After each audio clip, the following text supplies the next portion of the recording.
biotech shares.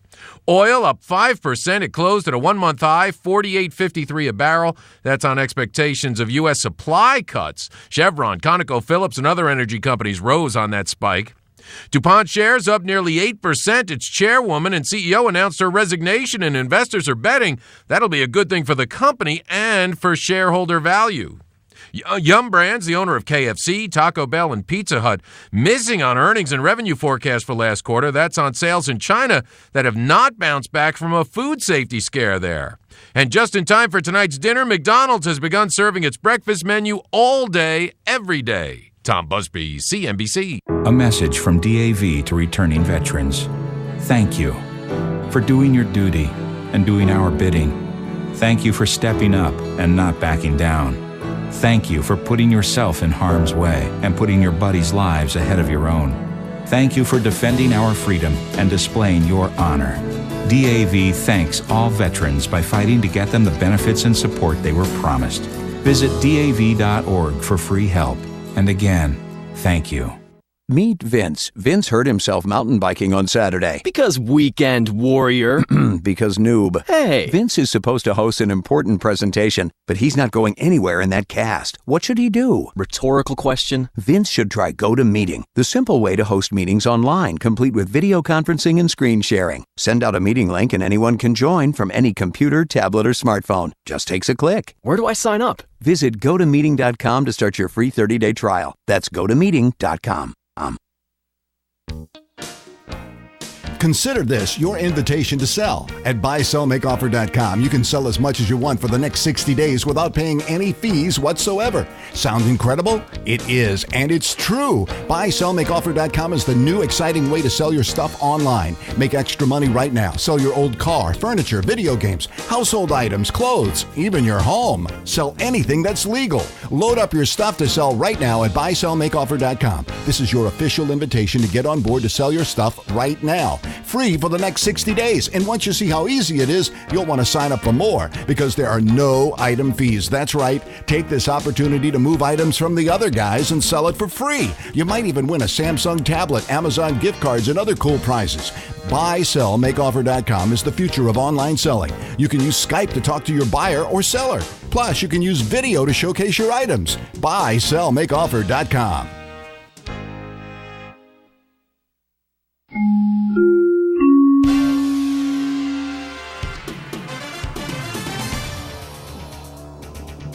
Good afternoon. It's 3:03. I'm Di Rice with the very latest in local news here on KCAA 1050 AM. Fontana Sheriff deputies still have many questions regarding two related incidences that occurred Saturday. Deputies responded to the mobile home park located in the 10,700 block of Cedar Avenue following the report of a naked male adult running around the mobile home park with what appeared to be blood on his body. Upon arrival, deputies discovered a residence with a door open and located an unresponsive female inside the residence. Minutes within the deputies arriving, Sheriff's Dispatch received a report of a traffic collision that had occurred in the area of Santa Ana and Laurel Avenues, approximately 1.3 miles from the mobile home park. The traffic collision involved a naked Hispanic male pedestrian being struck by a moving vehicle. The male subject was identified as Victor Sanchez, a suspect in the apparent homicide that occurred at the residence to which deputies had responded. Sanchez has been questioned and he has been arrested since. And a 19-year-old Moreno Valley man was arrested Sunday after police say he and two other people vandalized dozens of cars by shooting at them with a BB gun. Brendan Griffiths is being held on suspicion of vandalism. Moreno Valley police say between midnight and 6:45 in the morning, Griffiths and the other suspects shot the windows of at least 40 cars north of Highway 60 between Kitching Street and Pigeon Pass Road, causing approximately $10,000 worth of damage. Investigators have confiscated 2 BB guns along with several boxes of ammo and CO2 cartridges. Inland Empire weather.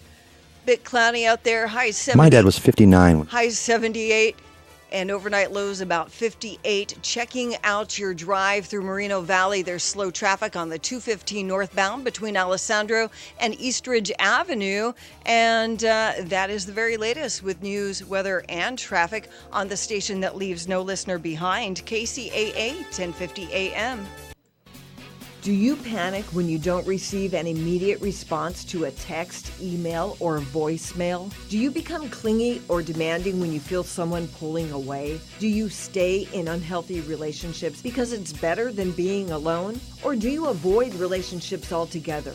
If you answer yes to any of these questions, you may struggle with fear of abandonment. This fear can trigger intense feelings of jealousy and anxiety that result in unhelpful behaviors that ultimately sabotage your relationships. Psychologist Michelle Skeen's powerful book, Love Me, Don't Leave Me, will help you develop a new perspective about yourself and others, and you will learn to recognize and change the behaviors that are hurting your relationships. You deserve to have closer, loving, and lasting connections. To find out how, go to www.michelleskeen.com. That's www.michelleskeen.com.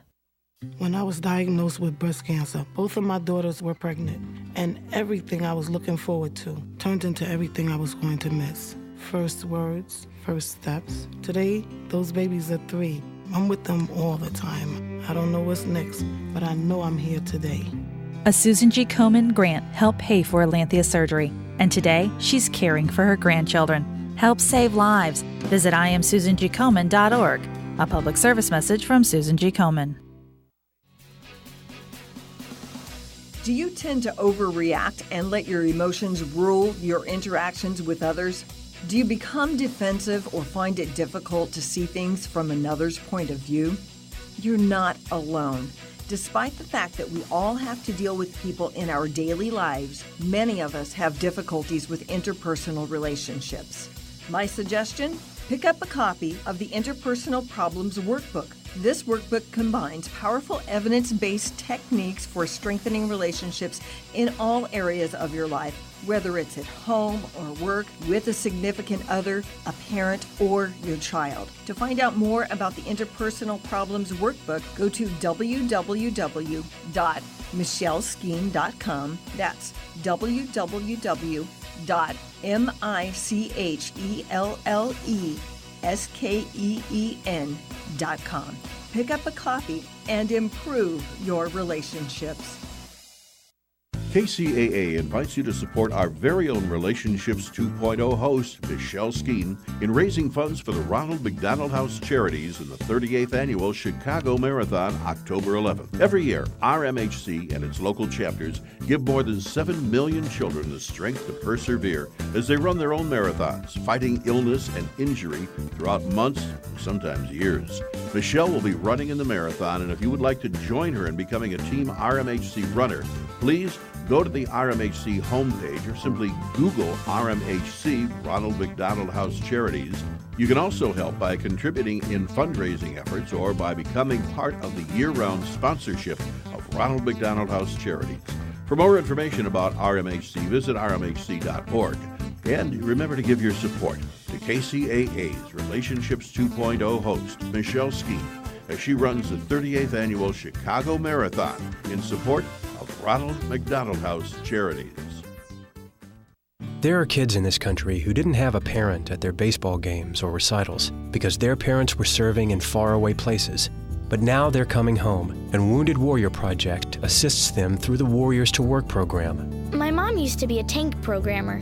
Now she works with computers. I'm really glad she's home because I can't eat my dad's marshmallow macaroni anymore. To support the Warriors to Work program, contact Wounded Warrior Project at findwwp.org. Welcome home the brave.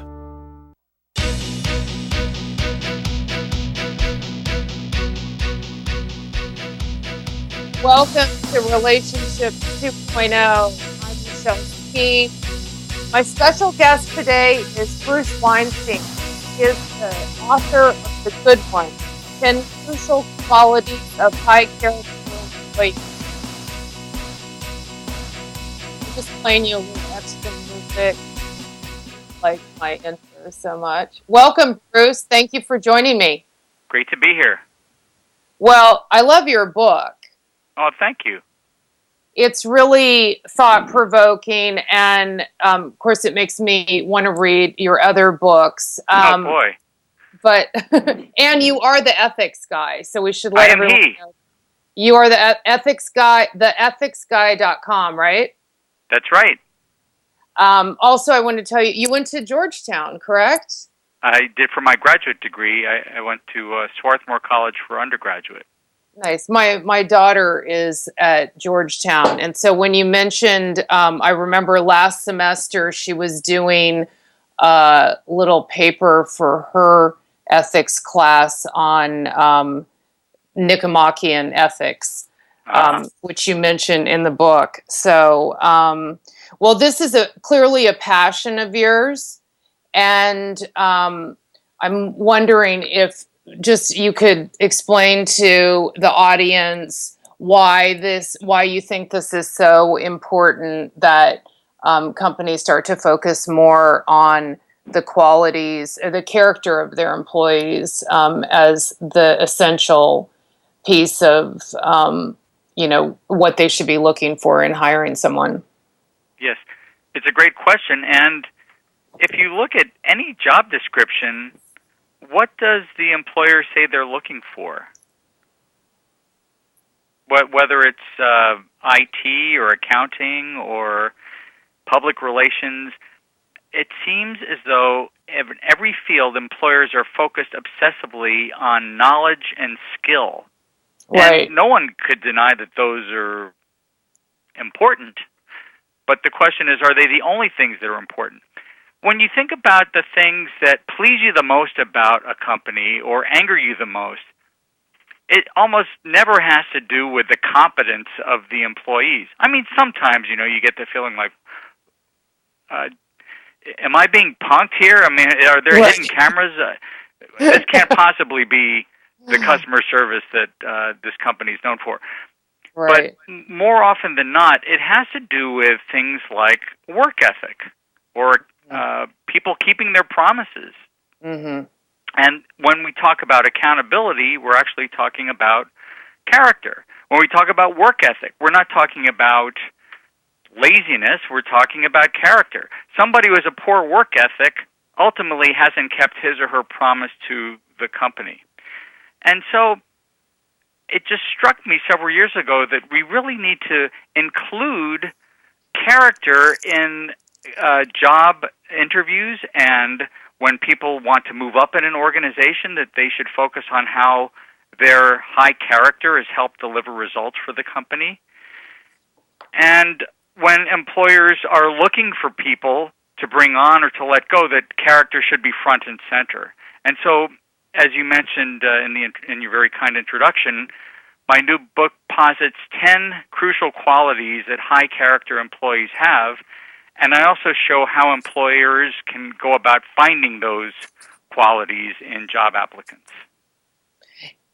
You have some really great, and I want to go through all 10 of those, but you have some really great examples in your book. I love that. I love books that have lots of real life examples so you can really get a sense of what you're talking about. Was there? Thank you very much for that. And was there one story that stood out as particular? Well, there were a lot of them, but the one that's in the forefront of my mind right now is when you were doing the interview with, I guess, probably for your undergraduate college, right? You were doing which interview did you mean? That you were doing with the high school student who was applying to your college. It sounded you were you were one of the alum who interview and report to the college admissions, and that you asked if he had ever had he ever cheated? Yes. And he was honest. Yeah, tell that story. It's just a great story. So I interview for the college that I went to, really mostly to help prospective students learn more about the college, but also to help the college figure out who they should consider and who they might not consider. And one of my books is called "Is It Still Cheating If I Don't Get Caught?" And it's written for teenagers. And I had mentioned that title to this fellow I was interviewing, and I said, "Have you ever cheated?" Figuring, of course he's going to say no. I mean, even if he had cheated, who would actually tell someone interviewing them for a college that, yes, I had?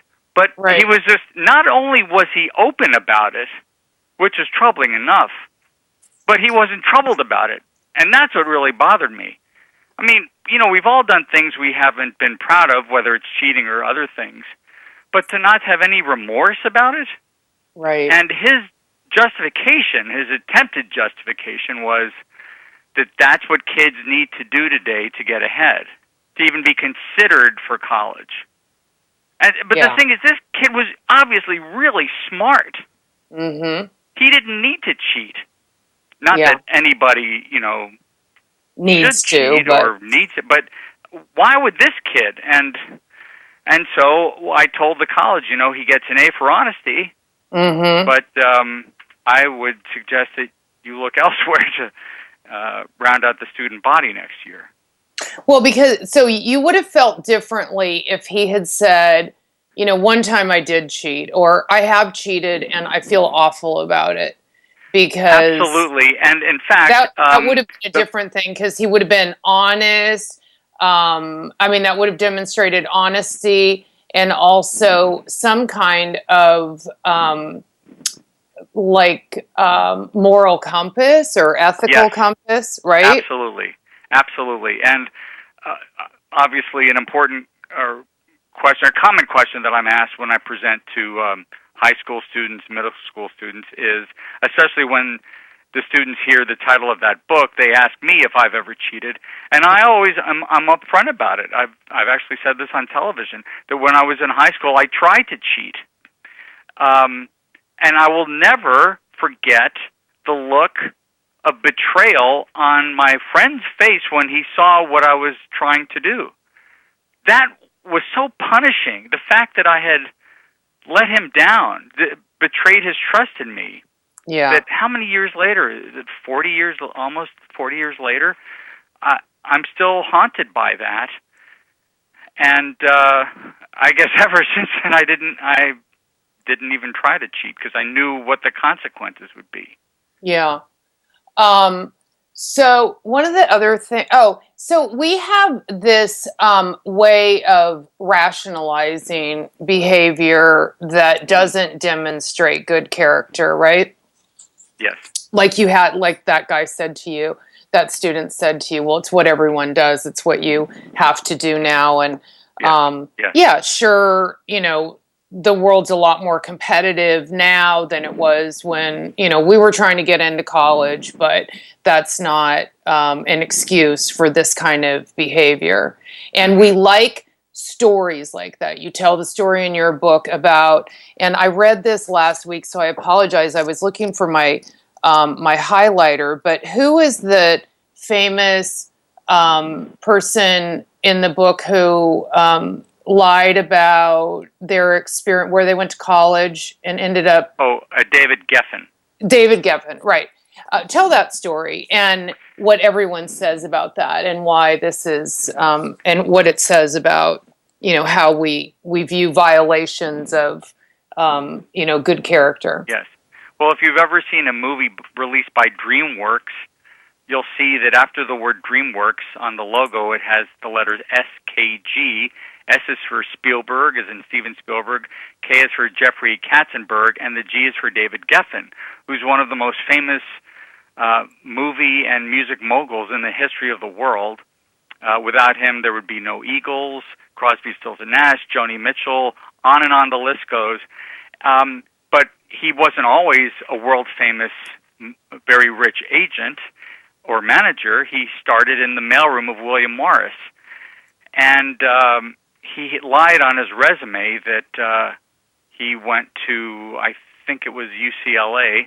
Right. And when he found out that a friend of his got fired for lying on his resume, he knew that eventually UCLA would be sending a letter saying to William Morris, we have no record that David Geffen ever graduated here or even went here. And so David Geffen went to work very early, every day for months. When the dreaded letter showed up, he steamed it open, altered it to make it look like he did go there, and moved on up the chain. You might say that with the reputation that some agents have, that was good training for doing that line of work. Yeah. But I don't believe it. Just like that smart kid I interviewed for my college didn't really need to cheat to get ahead. I don't believe David Geffen needed to cheat to get ahead.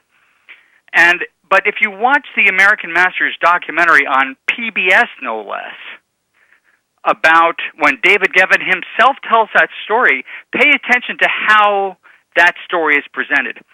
Because, music, the use of music says a lot about what the filmmakers are trying to say about a particular story. And here the music is upbeat and sprightly, and he tells it jokingly. And no less a Tonian institution than PBS manages to suggest, oh, well, you know what, that's just what you need to do to get ahead. And I find it sickening, disgusting. And this is why it's very difficult to speak about the value of high character when you have people who started their career cheating and became very successful. Right. The take-home message is, well, here's a guy who's very do what you have to do. What you have to do. Like this stuff doesn't matter. Like be honest later. But this is if you have to do this to like get in the door. And the really important point you've already made, but you make in the book is that he would have gotten ahead. I mean, he is a go-getter.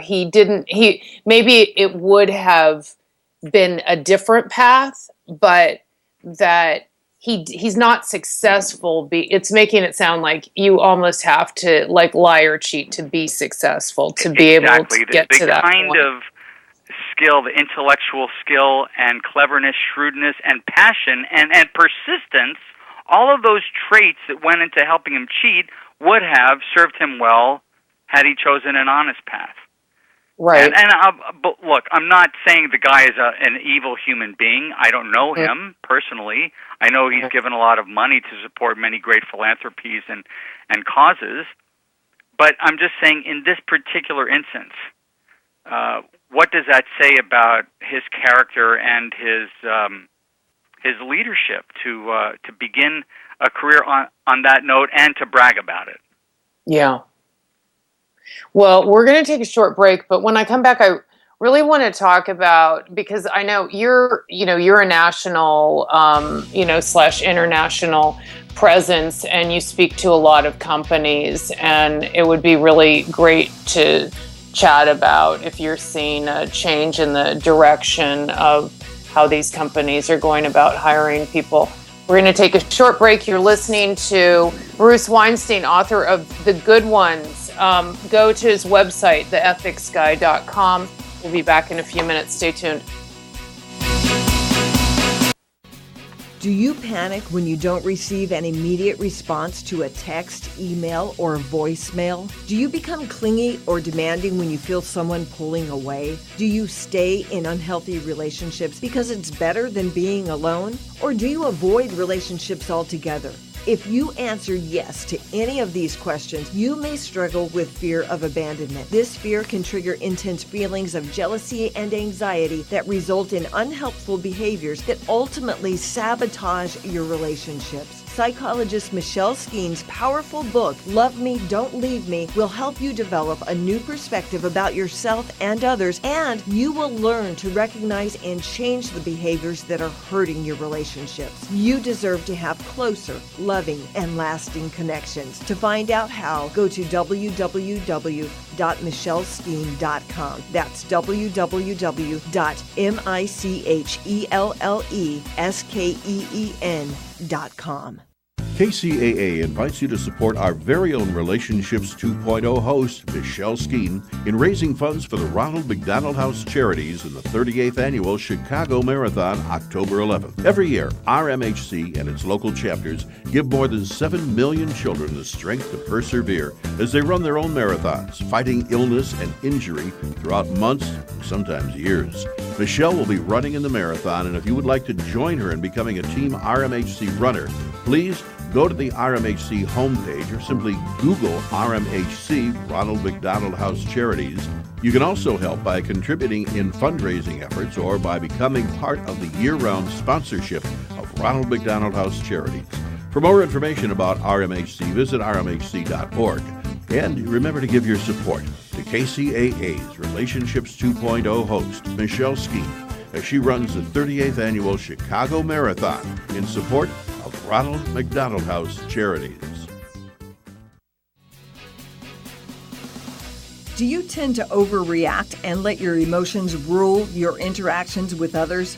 Do you become defensive or find it difficult to see things from another's point of view? You're not alone.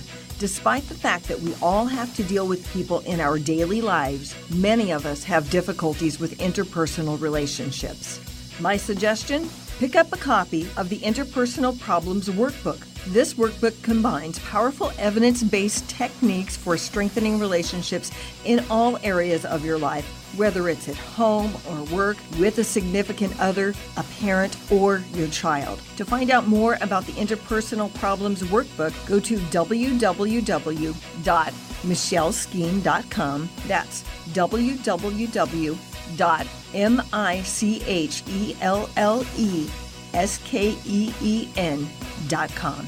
Pick up a copy and improve your relationships.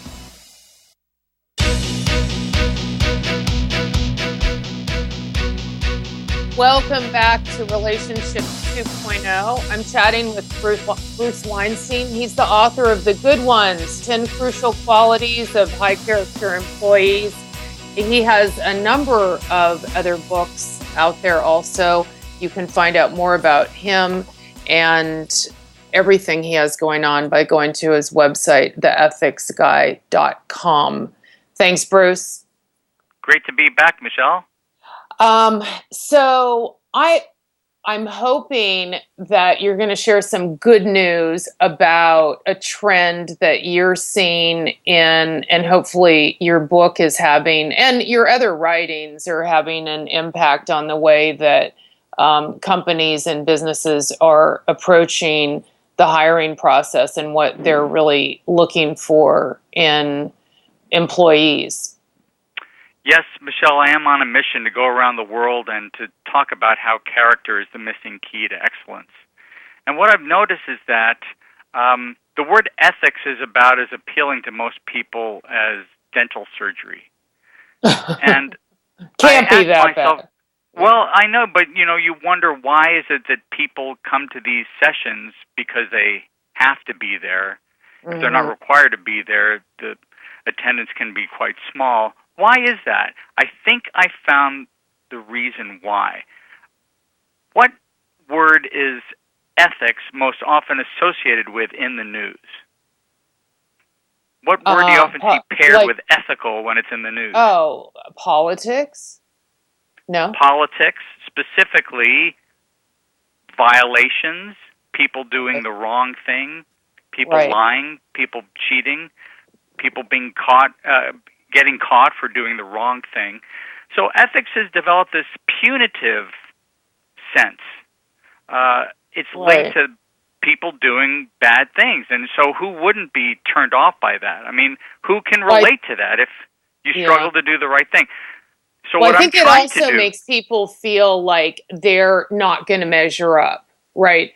Like that's right. That's like right. And this in fact, is like this ideal, and is this going to end up making me feel bad about myself? Exactly. As opposed to having it be kind of, well, I always loved my philosophy classes, and I thought ethics was great, and I think it's a great topic, and also it's great. Rather than people thinking like, oh, this is aspirational, or this is a way to, I think of it as kind of a values piece too, like get in touch with your values, the kind of person you want to be, how you want to be perceived, what you would want people to think about you. So I think it's positive, but I could see where people would feel like they're going to be judged. Yes, you majored in philosophy as I did, so of course we have, an inherent pull toward this field. And a friend of mine recently said, because I'm a member of the National Speakers Association, and I give talks on ethics there, and a friend of mine wondered, could people be concerned about how they're being perceived when they're seen going to an ethics talk? Huh. Might they fear people thinking about them, Jane and John are going to the ethics talk. What do they have to hide? What are they guilty of? And I never thought about that, about the guilt associated with how one might be falsely or rightly perceived. Yeah. So what I'm trying to do is, yes, ethics does involve looking at cheating and lying and how to punish people appropriately or discipline people appropriately when people get off the rails. But it's also about things like expressing gratitude on a regular basis. Mm-hmm. Ethics is also about developing humility and giving credit where credit is due. It's also about being present, because when you're present, you're better able to do things like express care to people and give people the attention they deserve and so forth. So in other words, what I'm trying to do is broaden the scope of what counts as ethics and help people see that, in fact, this is something that really will enrich your life and strengthen your relationships and deepen the trust that your clients place in you, and ultimately, if you're in business, say, will result in more business. Yeah. It absolutely will. I don't like the idea of selling ethics as the profitable strategy, right? That's not the way to do it. It just just for example, have you read Adam Grant's wonderful book called Give and Take? No. I highly recommend it to you and your listeners. He's an organizational psychologist at the Wharton School at University of Pennsylvania. So he's not very smart. Yeah. Well, he's studied the long-term effect of giving as opposed to taking. Yeah. And perhaps counterintuitively, it turns out that people who are oriented to giving, first and foremost, are actually more successful in the long run. Mm-hmm. They have more loyal friends. Their businesses flourish. They have great word of mouth because people like being around givers. They're not selfless. They don't deny their own needs. They're just not simply obsessed with them the way that so many of us can be. Right. I was thinking about when I was reading your book, a lot of thoughts were going through my head, but I started thinking about companies that I really like, that I like doing business with. And because I like them, because clearly whether they've read your book or not, they do a good job of hiring people with high character. I mean, I think about the companies like as a person. Do you know what I mean? Like that they have these qualities, like the company's honest, the company cares, the company, is grateful, and there's and I think that as consumers, we need to be thinking more about who we're doing business with. Absolutely. And when you're hiring someone, recently I was on the lookout for someone to help me with my website, and I placed an ad and got inundated with responses from all over the world. One fellow stood out, though, because he seemed so attuned to what I needed, and he studied my website and showed me exactly how I could improve it. And it was very impressive until the end of his response, where he said, and you can pay me X dollars if you give me a check, or X minus Y if you pay me in cash. And I read that in your book. And at first I thought, that's great. And then I thought, wait a minute. Why would he charge me less if I pay him in cash? What is that all about? Not paying He's taxes. trying to cheat the IRS by getting paid under the table. So if he's willing, I mean, that's troubling in and of itself, but if he's willing to cheat the IRS, what else is he going to cut corners on? Right. And also, how smart is he really if he's going to help the ethics guy with his website? But this guy, I know, but this guy was actually flummoxed when I said I couldn't hire him in good conscience. And he said, I thought I was doing you a favor. I thought I was helping you save money. No, thank you. Yeah. Nope. So that's just one of many examples in which the failure to be honest actually cost someone a job. Right. And, you know, that's such a big one, and I'm not surprised you have that at the top. There is nothing worse than feeling like, than knowing that someone is lying to you, and that they know they're lying to you. Yes, that's right. We've all been on dates that are going pretty well at first, and then the true character is revealed by, let's say, how he or she treats the server. Right. And you think, wait a minute, things are going so well, he or she seemed to really like me, I got a really good feeling from this person, but someone who's going to talk to the waiter like that, the server, what does that say about who they are and what they really value? And again, we're not trying to create an impossible ideal for us to live up to. And you used the term aspirational before. In a sense, these are aspirational because I think we could all do a better job of being honest, being caring, being grateful, being humble. Mm-hmm. So it's not an either-or situation. These are really points on a continuum. And with honesty, for example, let's say that I made you a fruitcake for the holidays, and you tasted it and it was awful, and it weighs a ton, and you're using it as a doorstop. And I say, so Michelle, what do you think of the fruitcake? Does honesty require you to say, ugh, I'm using it as a doorstop? What were you thinking with those green yucky things? Ugh. No, because honesty is one value, but so is honoring a relationship and respecting a friend and avoiding harming or hurting somebody's feelings. Right. And so you could say something like, it was amazing. I've never had anything quite like it before. Right. So the like that's when everyone talks about like those little white lies and when is it okay and when is it not okay? Well, I suspect your listeners are not going to love the film I'm about to mention, but I'm going to mention it anyway. And I had to cut this reference in the book because my editor, well, that's another story. Oh, I want to hear that. I have so many movie references. I think he you said, you know what, Bruce, this isn't a book on cinema, it's a book on ethics. And he was right. He's always right about those things. Although I think movies and books are always really great examples to use. So I really like that you did that.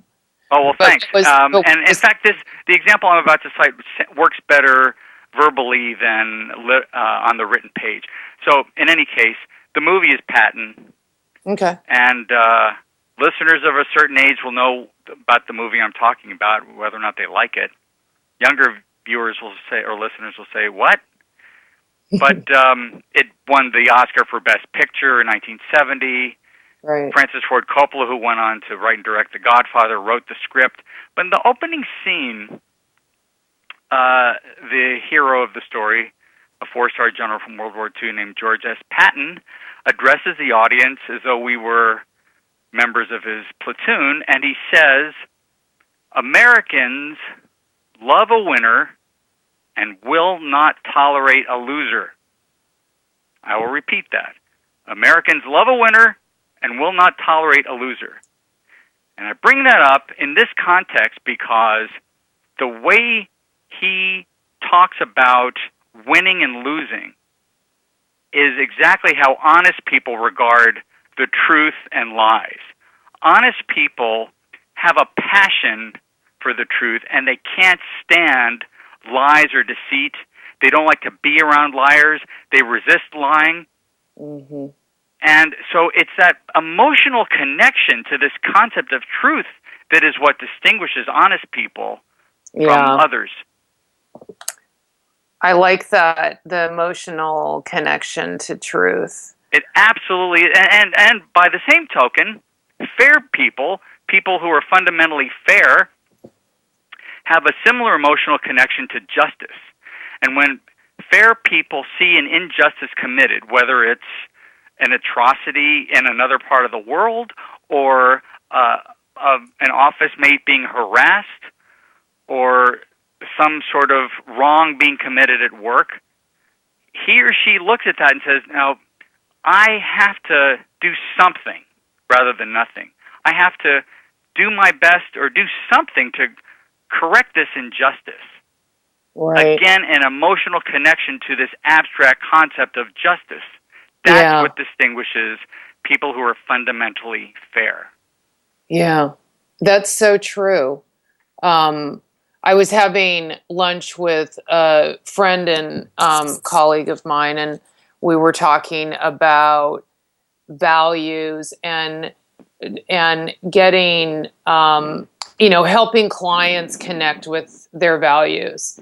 And that oftentimes it's really difficult because it seems like, we're just talking about words, that it really is about that it's easier explain, like you're explaining it. It's this emotional connection. Where's your heart leading you? Like, what is your heart attaching to?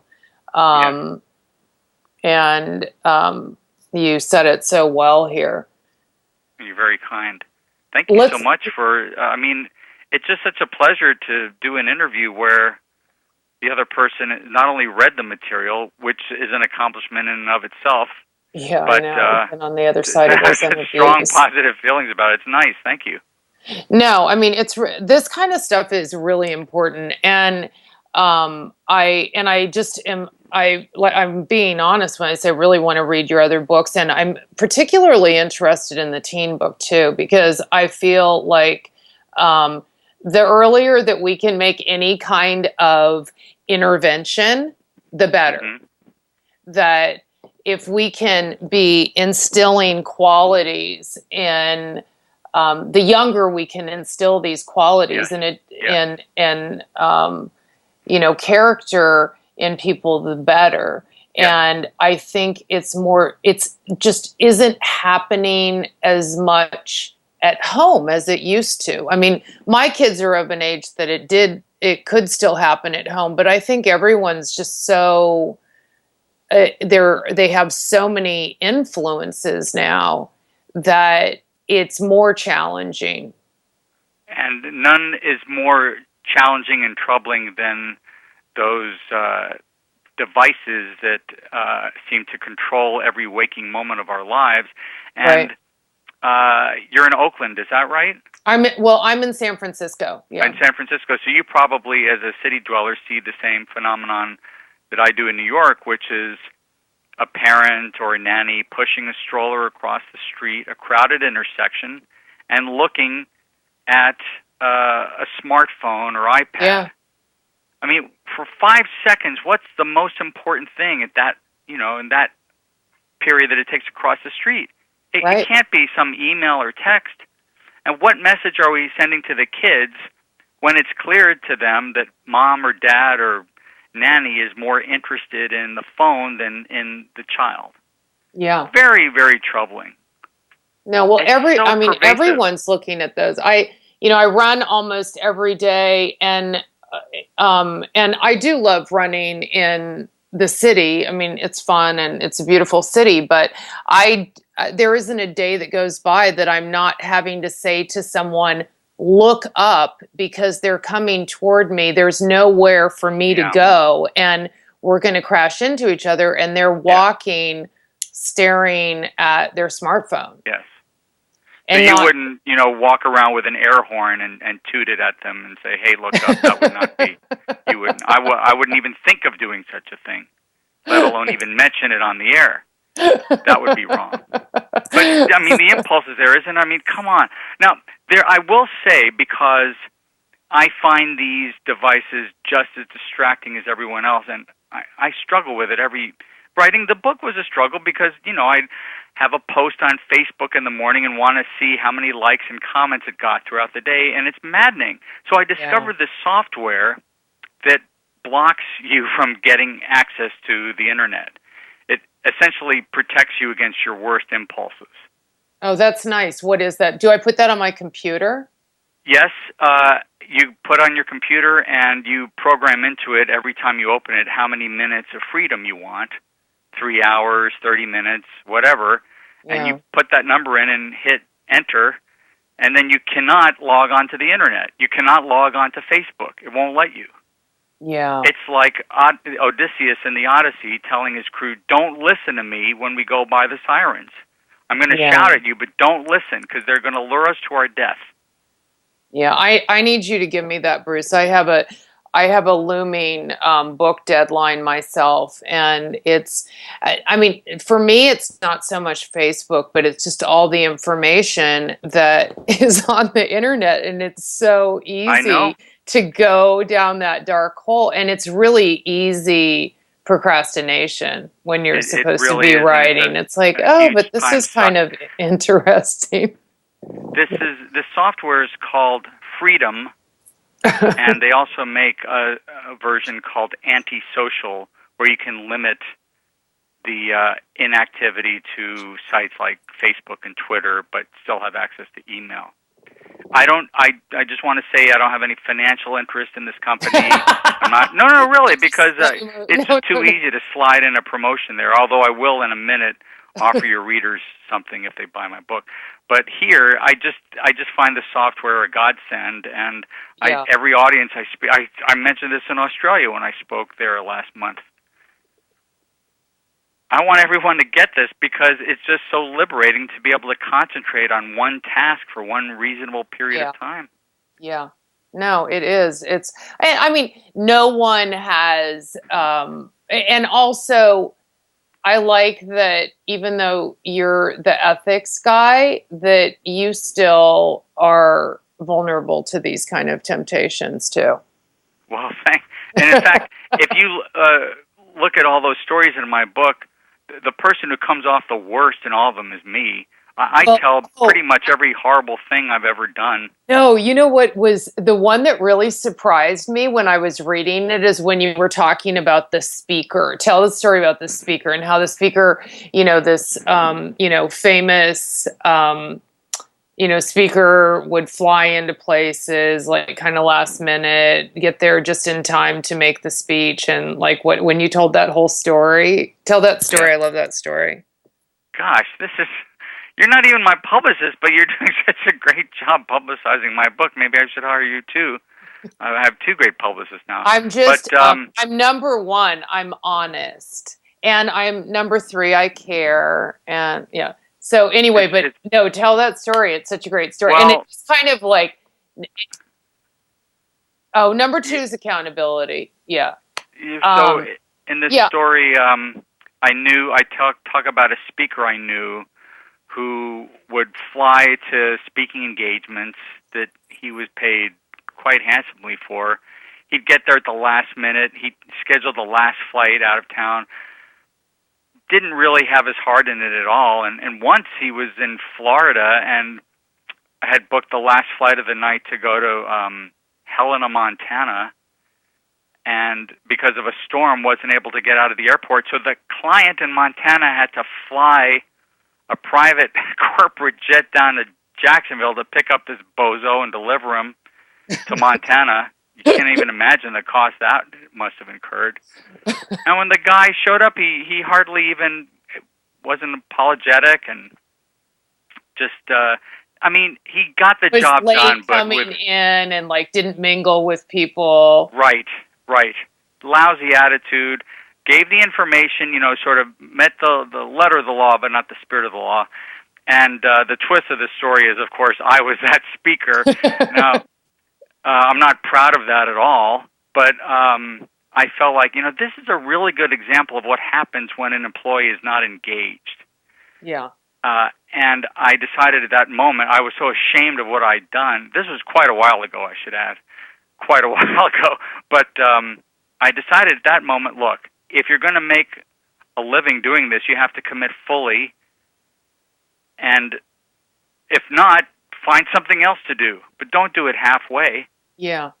And now it's a joy and an honor and a privilege to be flown around the world and to talk about character and integrity and responsibility and these things. So I'm on my way to Cairo next month to speak. Wow. Oh my gosh. That's amazing.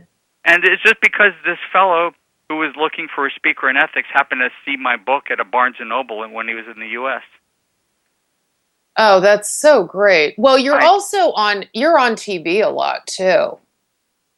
You're the go-to ethics guy, which means that you're going to be called in for like lots of interesting interviews as our, political season and this presidential race heats up, right? Yes, that usually happens. When Obama was first running, I did a weekly segment on CNN looking at the ethical issues of the campaign. The problem is, as the movie Bulworth showed all too realistically, that you rarely get the truth from a politician. And when you do, when you get someone who's willing to speak the truth, it's a comedy, right? Like in Bulworth, the idea that a politician would speak the unvarnished truth would be a comedy. I could comment on the current campaign, but I think I'd rather not. It's just it's really difficult to do meaningful ethical analysis when the subject is such a corrupt one, and there's so much money at stake, and you just know when a politician speaks, you're not going to get the truth. I think this is why a lot of people, I know this is why a lot of people like Trump and why a lot of people like Bernie Sanders, because people who like what they hear believe that they're not getting the truth anywhere else. Right. I'm not going to take a position right now as to which one really merits serious consideration. I'm just simply noting that that's what people say when they like that candidate, what they like about him. I think people are just ready to, they're just tired of hearing kind of the typical political talk. And so anything that's not that is just whether these people move forward and are the final candidates in the presidential race. It's just kind of a breath of fresh air, and it's adding some kind of, I don't know. I mean, maybe it's giving all of us an opportunity to say, I don't know, that we feel like we have options instead of, it just always feels like politics as usual, I guess. But that's for another conversation. I'll definitely have you back for more. But I wanted to mention one thing, or a bunch of things I want to mention. But I was just actually talking about how you explained humility at a dinner I was at last night, because I like that even in your book, you're saying people really don't understand what humility is, and that most people, and I agree, like most people think it's, this person kind of talks down about themselves, right? Yes, and in fact, the root of the word humility does mean low, and so it's not surprising that if you look at, say, Oxford Dictionary online, they define humility as a modest or low view of oneself. But as I point out in the good ones, real humility isn't a low view of yourself, it's an accurate view, which means that you recognize, the humble person recognizes that no matter how stupendous the achievement was, he or she didn't do it alone. Yeah. Can't do it alone. Right. That we're always connected with other people who make that possible, and truly humble people give credit where credit is due, and so there's a relationship between humility and fairness, because to be humble is to be fair. It's to recognize that other people have played a significant role in your success, and to acknowledge that. One of the most common complaints I hear among employees is my boss takes the credit for things I did. Right. And who wouldn't be upset about that? Yeah. So I'll tell you what. We were talking about gratitude before. As a way of saying thank you to your listeners who order my book, if they write to me and tell me they got it, we'll use the honor system. They don't have to send me a receipt, but I'll send them an audiobook. Oh, that's awesome. So go to theethicsguy.com and they can contact you through your website, right? Yes. Or do you want to give an email address? I'm happy to do that. Bruce at theethicsguy.com. Yeah, get this book. It's just a great, it's a great, I don't know, I want to say for a lot of people, maybe a reminder, kind of a prompt about what we should be focusing on. It certainly was that for me, and your stories are so lively. And then also it made me understand why I'm drawn to doing business with certain companies too. And that I've tried to be a consumer with a conscience in terms of my purchases, like where are these things made? So, I'm just interested, Michelle, for you, where does this strong sense of right and wrong and passion for doing the right thing, where does that come from? I don't know. I mean, I think in part, when I think about living my values, or I'm at that moment of choice for doing something one way that's maybe not a great way, or another way that is a more helpful way of doing a better way of doing things. I think about my children. I think they're about what they would think if they saw that, like how I'm modeling for them, even though, I have 23-year-old twin boys and a 19-year-old daughter. Even though they're older, I think about that, like how would I, or if someone was watching me, that kind of thing. And that I think everyone can make a difference. And so I don't believe that I'm just one person. I can't make a difference. And I really want to try and do that. And there are a lot of people who feel that way. And there are a lot of companies that are trying to do that. I wanted to highlight one to you that you might find interesting. There's this company called Everlane. And you can find their do you know about them? I do. I have heard of them. Oh, okay. So they're fully transparent. Like they show you the factories where they have things made. They tell you how much each thing costs. As a result of that, you can get like a cashmere sweater from them for like a fifth of the price of where you would get it someplace else. And they're in San Francisco and New York. And last month I got an email from them and they said, we want to thank some of our customers. And they, threw a dinner party. I was invited. I went. They even were researched the restaurant to pick based upon how the restaurant treats its employees. And that this restaurant pays the employees, this restaurant in San Francisco called Lord Stanley, pays its employees a working wage so they don't have to rely on tips. Good for them. That's fantastic.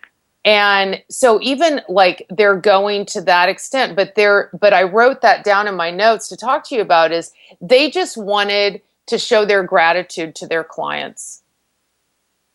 And here's a perfect example of how one of the qualities of high character employees has actually been good for business, which may have been part of the design, but I suspect based on what you've said that they expressed gratitude just because they felt grateful.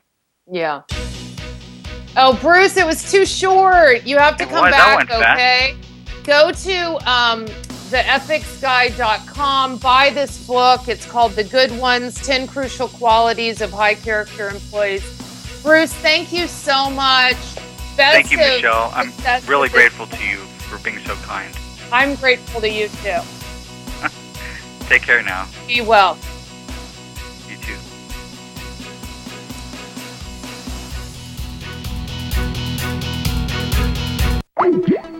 This is KCAA Loma Linda, the station that leaves no listener behind. CNBC News is next, a courtesy of BuySellMakeOffer.com, where you can post a video about items you have for sale. Sign up now. It's free.